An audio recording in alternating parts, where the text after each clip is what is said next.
La mise en nantissement du deuxième pilier est aussi appelée mise en gage de ces fonds et ceux-ci sont mis en garantie de l'institut financier qui va établir le prêt hypothécaire. Et ça évite de retirer les fonds et de payer les impôts de sortie. Ce nantissement est possible en faisant une augmentation du prêt hypothécaire à 90% de la valeur du bien en lieu et place des 80 et on respecte toujours la règle de la FINMA qui est le 10% de fonds propres cash versés au départ. C'est possible de le faire pour autant que la situation financière des clients le permette. En optimisant votre fiscalité, on devrait même investir dans le deuxième pilier. Pour investir dans le deuxième pilier, du moment qu'on a un prêt hypothécaire à 90%, ceci nous donne du cash disponible pour acheter les années manquantes de notre deuxième pilier.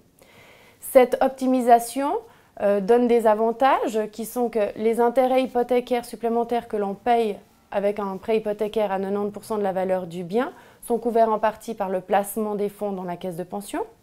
Les prestations d'essai, invalidité et en cas de retraite sont maintenues, voire même augmentées. Et puis les intérêts hypothécaires supplémentaires que l'on paye et le montant des rachats d'années sont déductibles du revenu imposable. Donc cette optimisation est excellente pour les acquéreurs.